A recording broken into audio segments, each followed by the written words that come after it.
now we're very far forward, but there's so much tidal range here that I think with the spring line where it's set right now, when the tide goes down,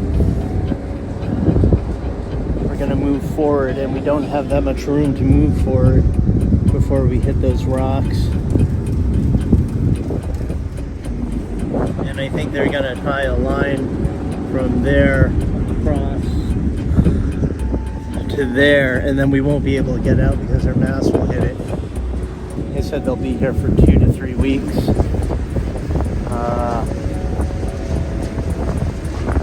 The wind's strong going this way right now, and it'd be really hard for us to get out of here right now.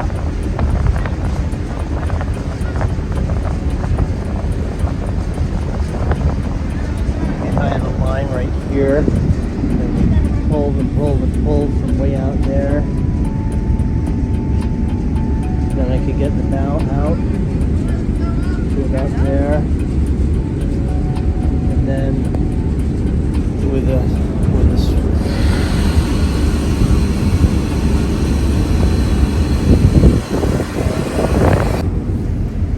okay, so you take it as it comes.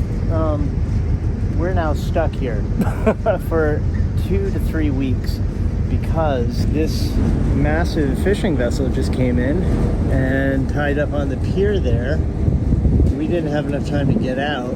I had to move our boat forward on the spring line to make us go forward, and I'm concerned because of the tide range. Tide can go down quite a bit from this point, and when it does at the spring line, which at this level of the tide is just preventing us from hitting the ship, will send Paragon forward, and I'm worried that it will get us too close to those rocks and too close to the shallower depth there. Don't want to run aground. Worst case, absolute worst case nightmare scenario is that we will just have to adjust spring lines as the tide goes up and down for 2 weeks.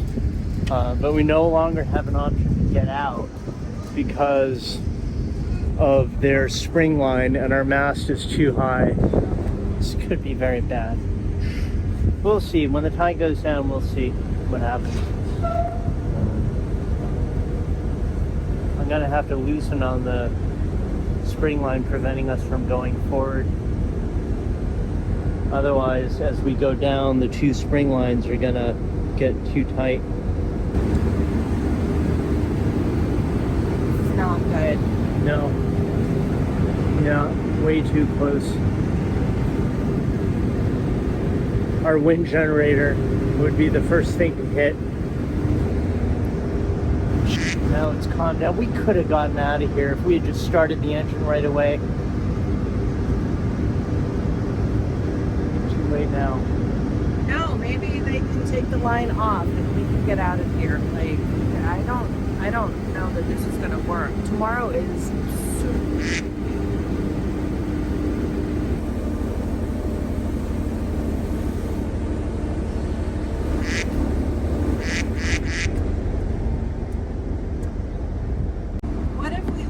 The rib, we could attach it to the forward part and move the bow all the way out if we could get them to take the line off for like a little bit. I just don't see how this is going to work. We have 0 wiggle room. We're at mid-tide. We're about to go down. No, I think we're stuck here. We're just going to have to adjust lines. Be easier if we can adjust lines from the boat. I think we need to redo the lines. We were worried that with the extremely big tidal range, our stern would hit the ship or our bow would hit the rocks. We knew that we had to change how our dock lines were set. Right now, our short spring line would prevent our stern from hitting the ship at high tide, but we knew that when the tide went down, this spring line would make our boat move forward and hit the rocks. If we changed our spring lines to be as long as possible by moving them as far forward and as far aft as possible, then this movement would be less. But the big question was, would it be enough to prevent us from hitting either the ship or the rocks as the tide changed? tide's going down. We got the longest spring line possible going to the stern, and we've got a pretty long spring line going to the bow. Get rid of these now. Oh, those are tight. Now I've got a spring line tied way up here. It goes all the way back to that hawse pipe down there. That line is now the new spring line. It goes from the port bow out the hawse pipe and all the way to the very, very back, all the way to the cleat at the very end. With the longer line, we're barely gonna go aft or forward at all. I think this is good. I think this is much better. I hope you're right. Well, I know I'm right. It's just simple math. Yeah, so now you've seen the mastery. Let's wait until we have a couple of blows and some high low tides before we start boasting about the mastery. Yeah.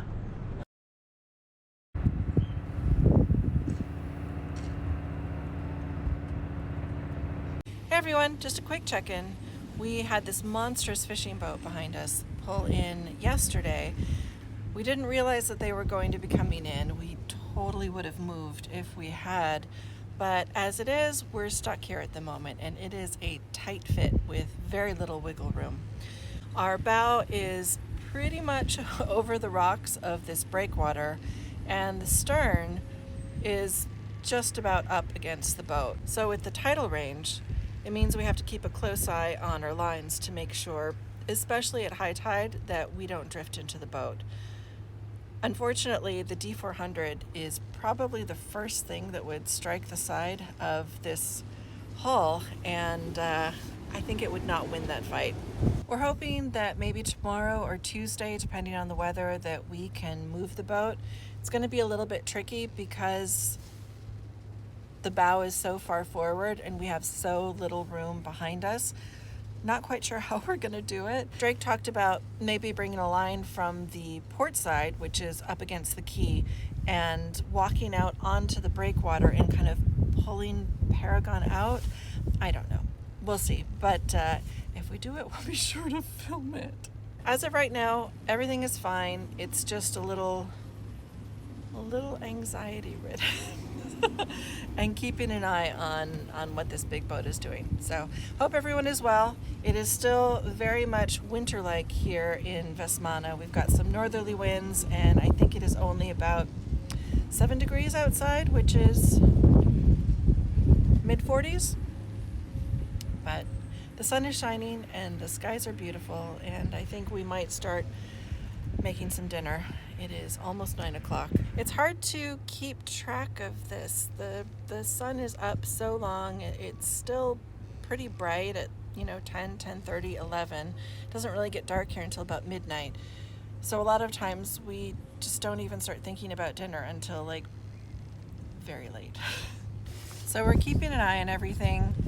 Everything's fine for the moment. The worst case, hopefully, is that we'll just have to keep an eye on our lines and tighten and loosen them as the tide goes up and down. So, yeah, we'll see how it goes. It is always an adventure. And very windy. Hope everyone's doing well. We'll see you later.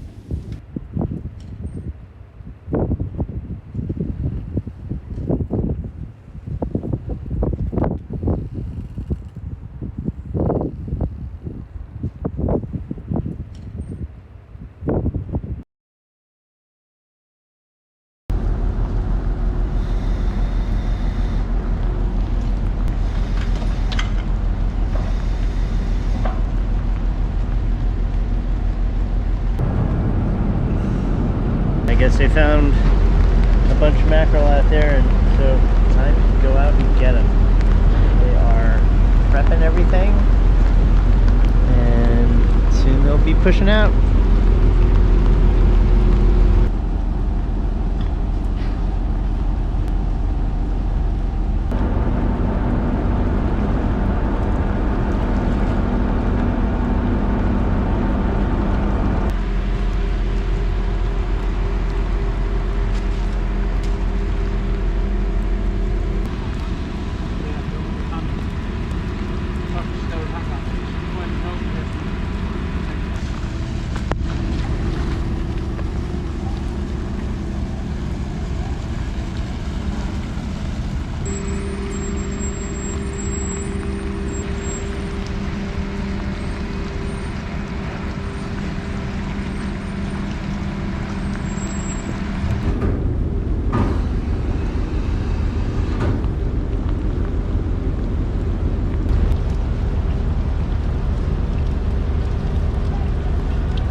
What do you think? I think it'll be a lot easier for us to get out now.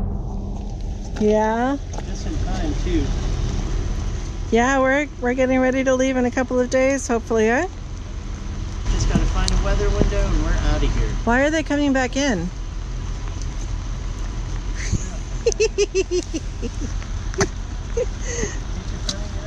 A little funny.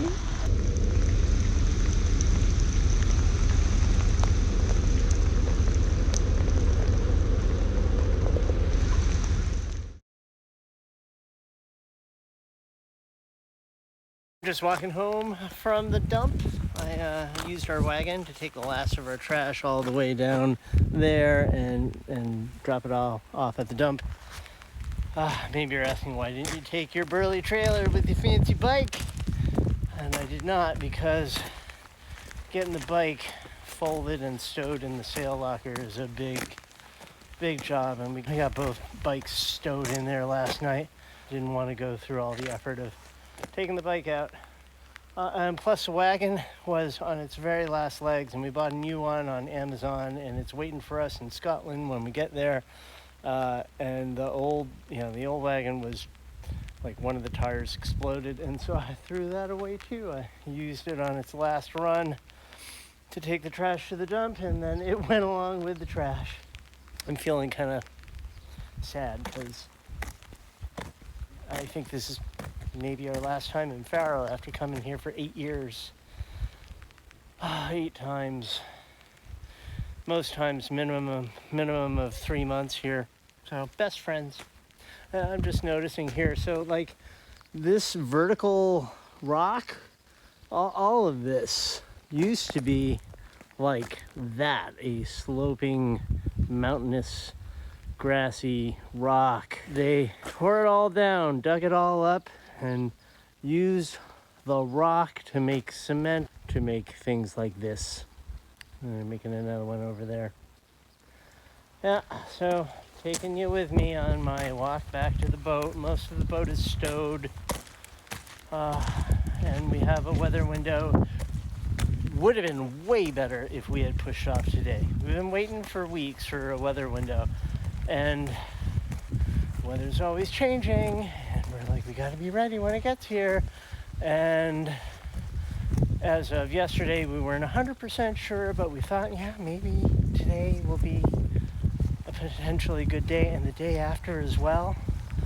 And what happened was, today's the best day. Better than tomorrow. Tomorrow we're gonna have to do some motoring. If we go today, then, or if we had gone today, then we would have been able to sail the whole way. But we're not ready. I can't go if a boat's not stowed. So, fail. We weren't ready. Maybe next time. As it is, we will definitely be ready by tomorrow morning. And hopefully the weather doesn't deteriorate. Hopefully it improves. Over here, this is the old folks' home for people from the town of Vestmanna. It seems that every village in Faroe has its own old folks' home where the people from that village go when they are too old to take care of themselves, and they're not in a situation where, at home where somebody can take care of them. They go here. It's great. It's a beautiful place. I've been inside. It's very nice. They all have their own rooms. The ones on the other side have a beautiful view of the harbor and the boats going in and out. It's just, I think, so cool. So after living your whole life in the village, you go old, you go there, and you stay in your village. And so your friends and family are all here. They come visit you, and you still get to walk around the place you've lived your life. And how beautiful is that?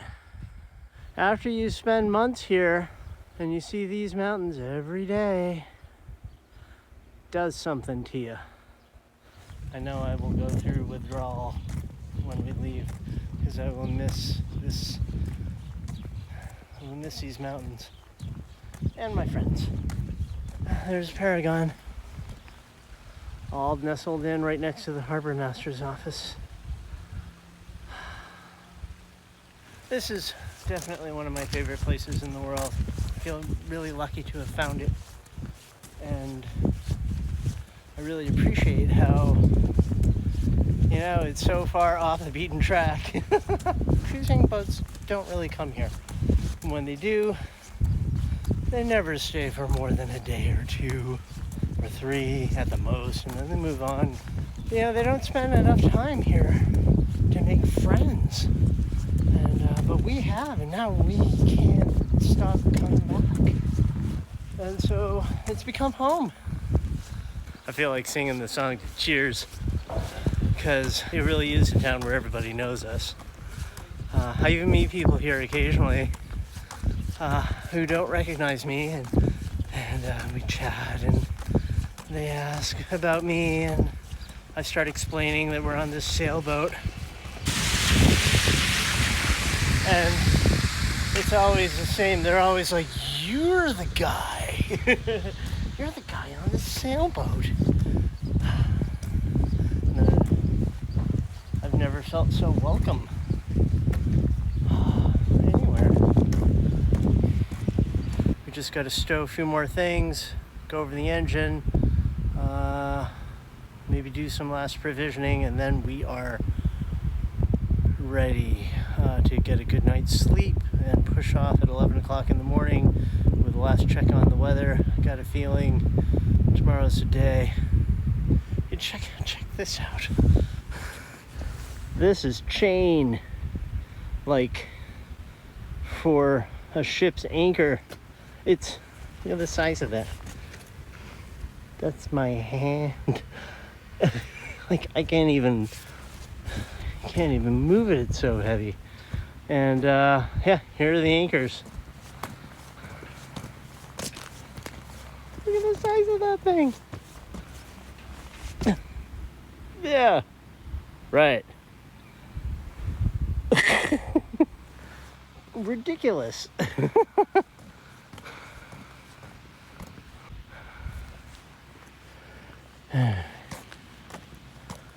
All right. Home sweet home. It is the night before we push off from Faroe, and I think everything is pretty much ready. We have been working on the boat all day. The leak cloths are up. The snacks are in bags. The deck is all prepared.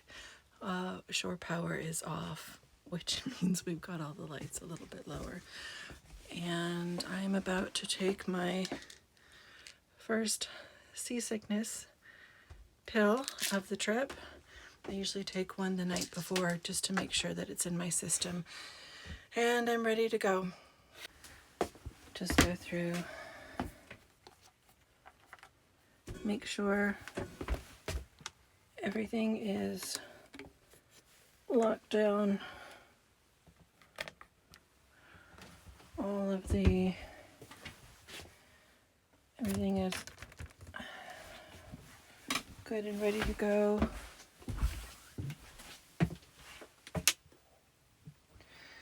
We don't use the sink underway because the way that it is plumbed, the hose goes down almost straight into the water, so if there's any waviness or rolliness or anything like that, the water tends to shoot right up the sink. And for years we did all sorts of things, but now we actually turn a little valve and we block it so that the sink just isn't used underway. So no water can come up, and that just means we don't use the sink in the forward head when we're underway.